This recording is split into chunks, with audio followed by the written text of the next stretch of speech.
seeing the people really enjoying the process and going home with, an extra knowledge and discovering dishes and pasta shapes and ingredients they might never used before, or seeing the simplicity of it never stopped to kind of amaze me. This is the Deep in the Weeds podcast. I'm Anthony Huckstep. Around 80% of Australia's citizens live within a stone's throw of the coast, garnering a great connection with the sea and a strong connection to the glorious seafood we have too. Italy is blessed with quite an incredible coastline too, but what's it like translating the food of the seaside of Italy in Australia? Davide Tonucci is the chef and owner of The Coastal Italian. Davide, how are you? Good, how are you? Good, it's good to get you on the show. You just recently opened. Tell us a little bit about it.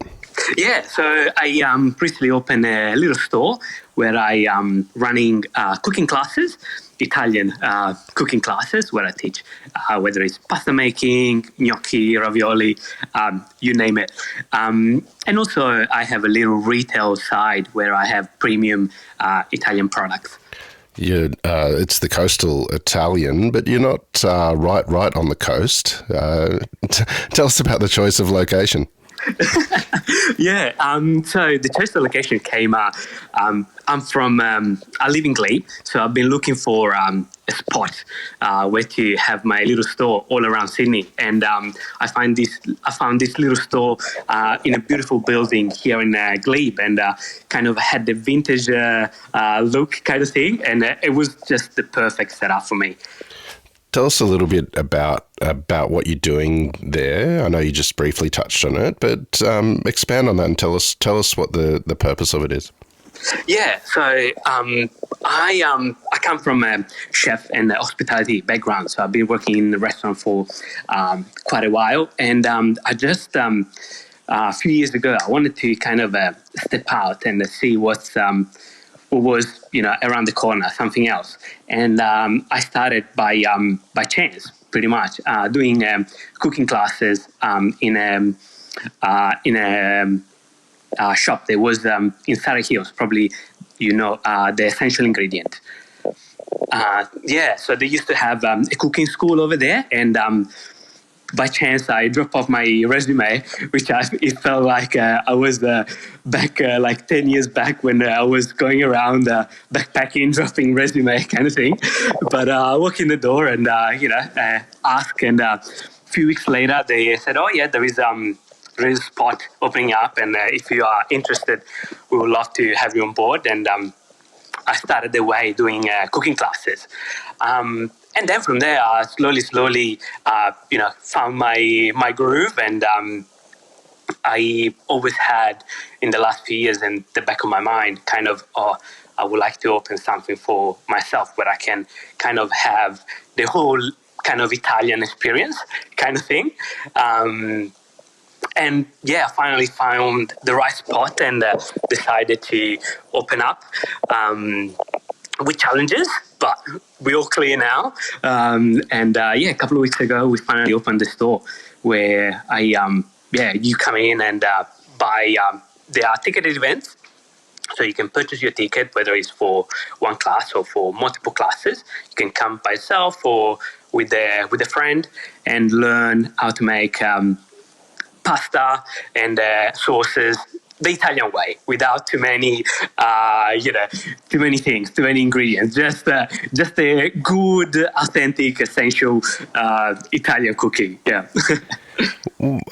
Take us back to when you were young, and where did you grow up, and what was the food like in your family growing up?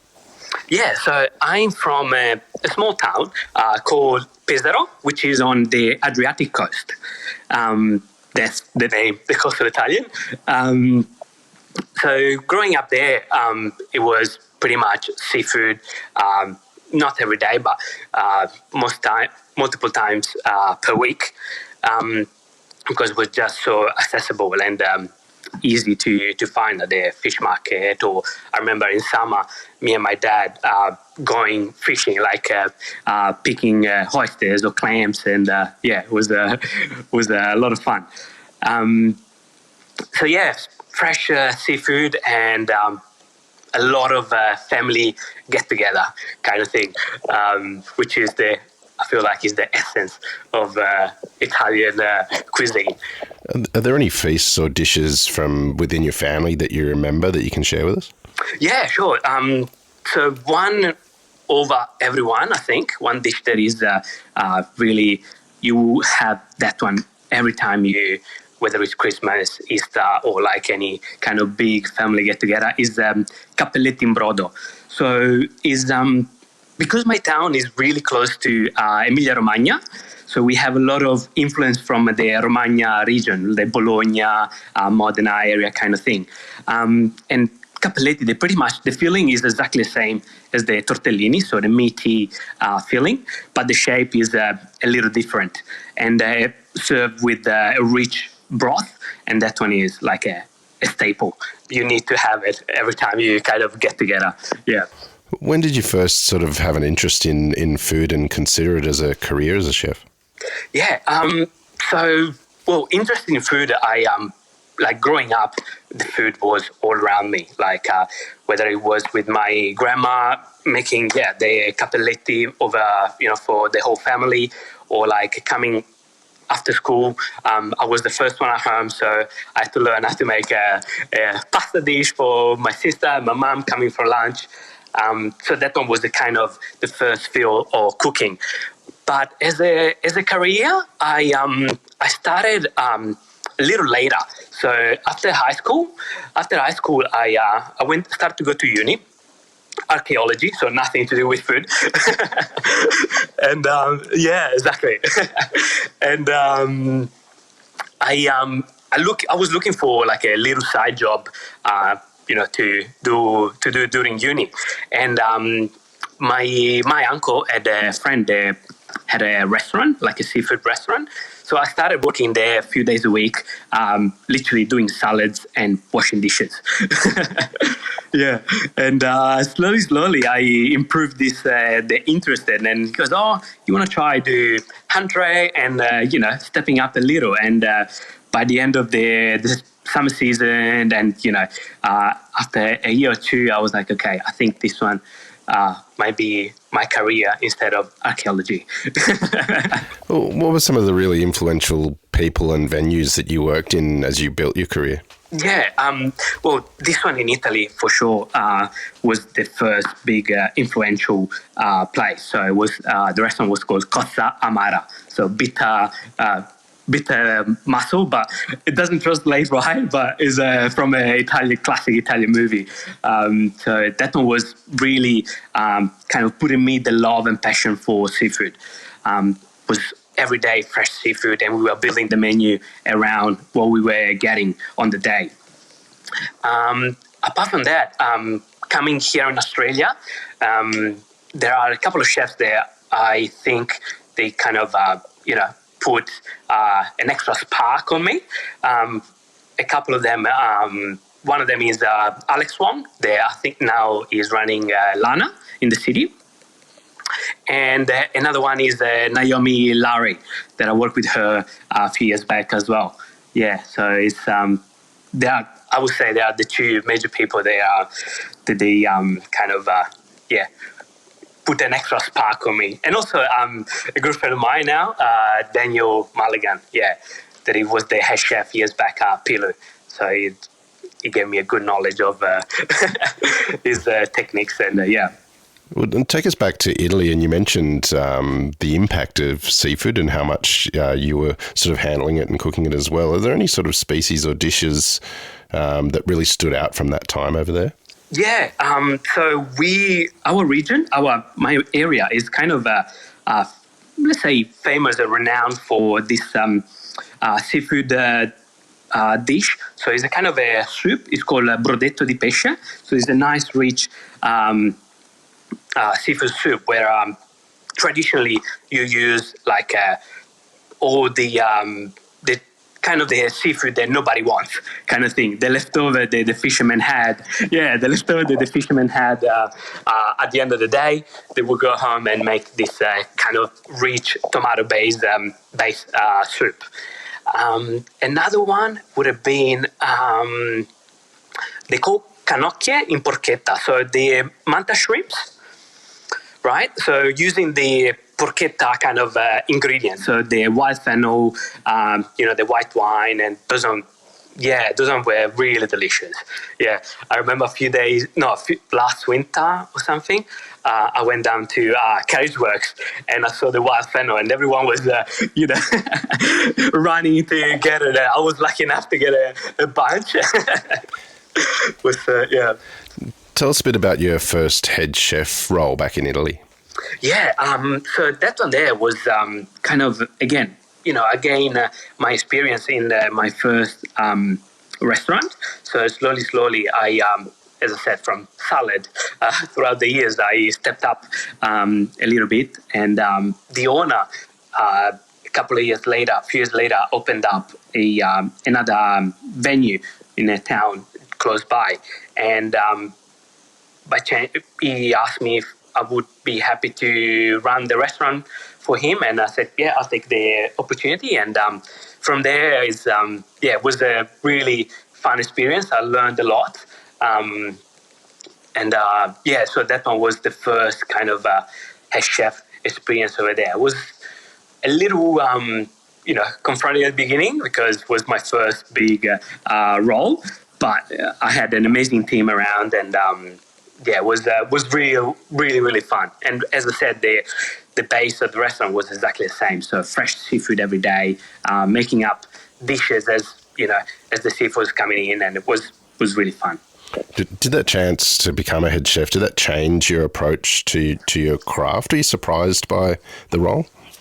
I was a little surprised when they asked me. I was like, "Oh, really? You think that I'm ready for it?" And he was like, "Yeah, you can definitely do it." And probably they saw something else on me that I wasn't prepared for it. But yeah, I was happy to take up the role. And the approach was exactly the same. So I didn't feel like, okay, I'm getting out of my comfort zone. So it was it was a good experience. Yeah.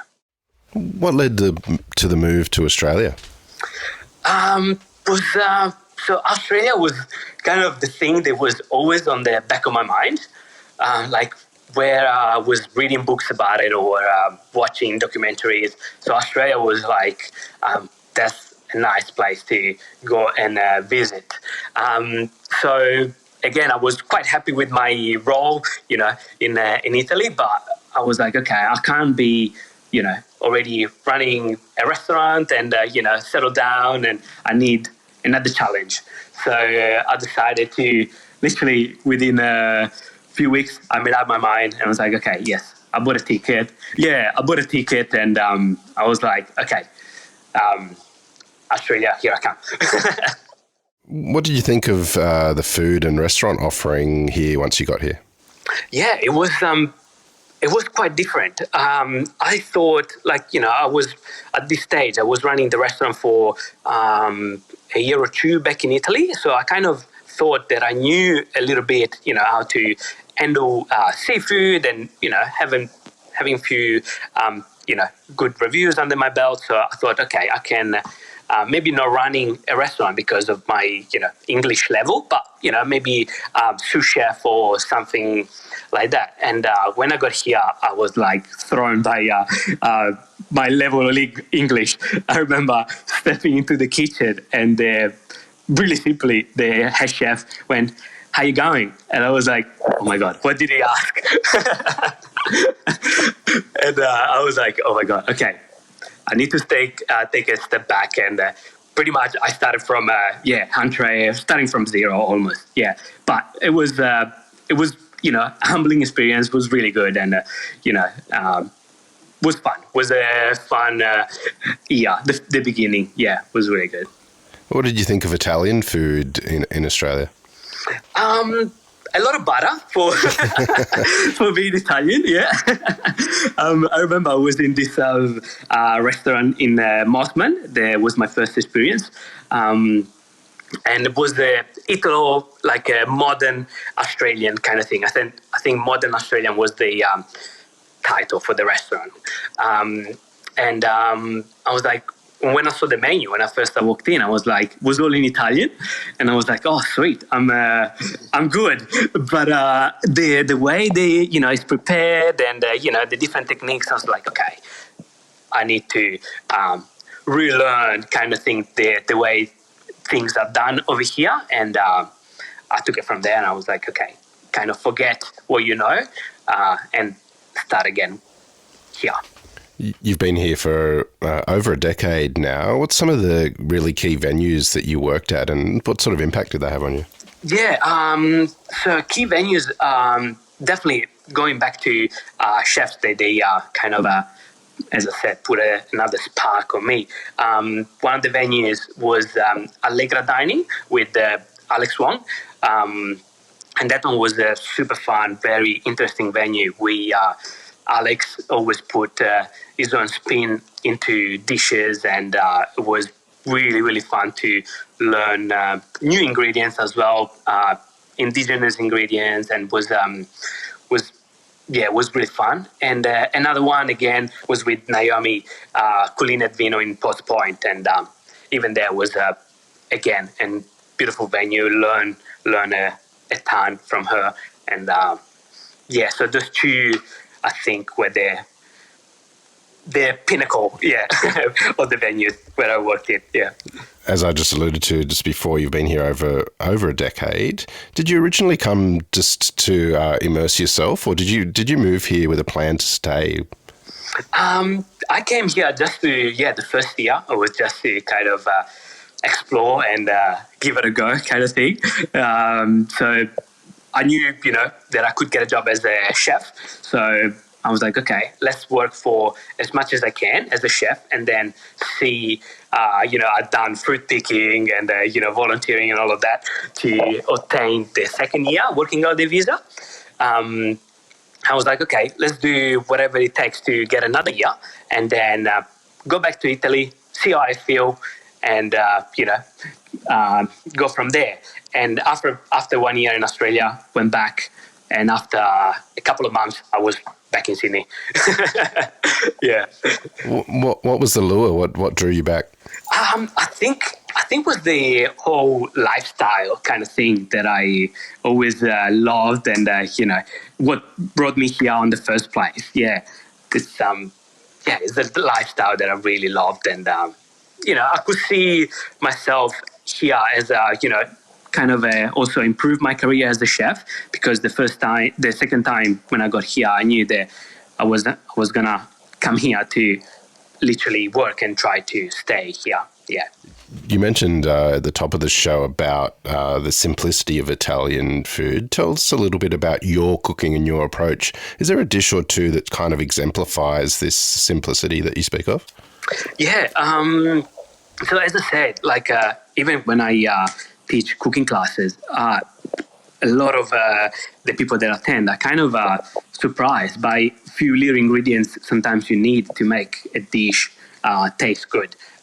As long as you kind of use them the right way, you sort it. In terms of dishes, one that I really love and is kind of from my town. Maybe someone else might say no, it's from my town, but I think it is from my town. It's called passatelli. So again, is from the cucina povera, like poor man cuisine kind of thing, and it's a pasta made out of breadcrumbs. So breadcrumbs, little egg, Parmesan cheese, all mixed together, and you press it through kind of almost like a potato masher kind of thing. So they come out like a little logs, and you can serve them with any type of sauce, like whether it's a broth. But my favorite one is with seafoods again. So just little tomato, fresh seafood, whether it's calamari or just little clams. That one is a dish that I really love making. Yeah. Tell us a little bit about seafood. You've got the experience of where you grew up and the great connection that you had with seafood there, and in Australia. Is it quite different? And are there sort of species that you've grown to love in Australia that you wouldn't necessarily have back there? Look, I for example, like one of all of them, like oysters. Like I was surprised how easy it is to find oysters over here. In Italy, oysters are considered like almost like caviar, kind of top of the shelf kind of seafood that you find it in some restaurants, but you have to look for it, kind of thing, or book them in. Like even in my town, like they would have come from France, and it was. I was surprised by that. I was like, okay, oysters are, a good thing, but like easier to find here than back home. So that one was definitely one. And also, like in general, the quality of the seafood is amazing. Like whether it's prawns or a good prawns is amazing. Barmain bugs, marron, So there is a lot that I kind of find here that is really good quality. Yeah. Take us into one of your cooking workshops. Is there a technique or something that you is a must-have when learning Italian that you can take us through that you teach? Yeah, so I would say each workshop, the pasta dough, learning how to make pasta dough, that's the basic of almost each workshop.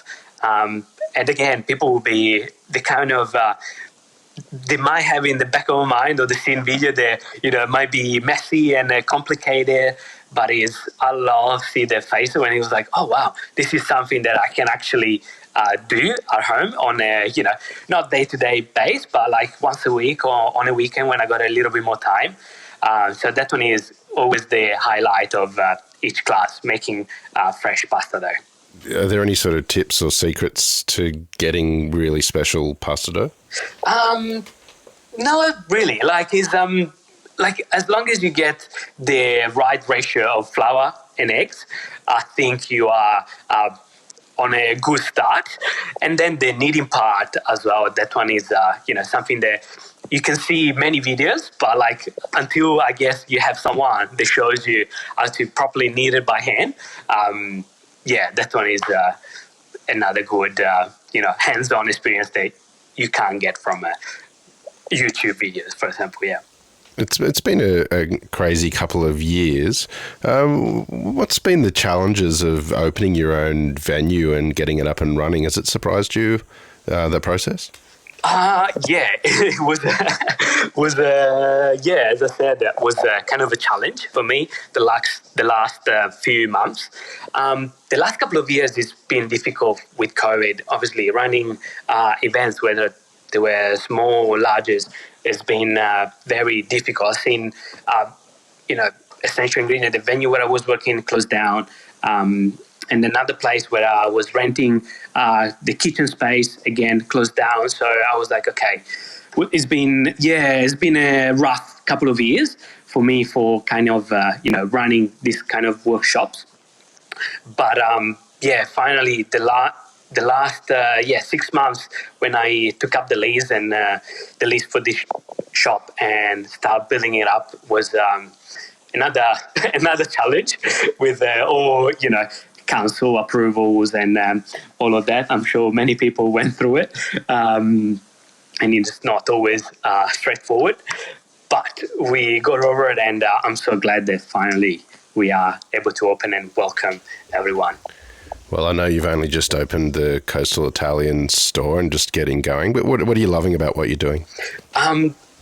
Just, for example, I did a class last Saturday and just, seeing the people really enjoying the process and going home with, an extra knowledge and discovering like dishes and pasta shapes and ingredients they might never use before, or like seeing the simplicity of it. And it's just, always never stop to kind of amaze me and, in a good way, obviously. Like I'm really happy of what I'm doing. Yeah.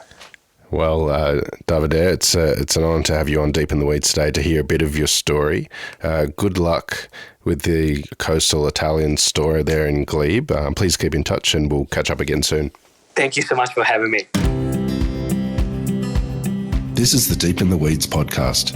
I'm Anthony Huckstep. Stay tuned as we take a deep dive into the lives of the incredible people who ply their trade in the food and hospitality sector. Special thanks to executive producer Rob Locke for making this all happen.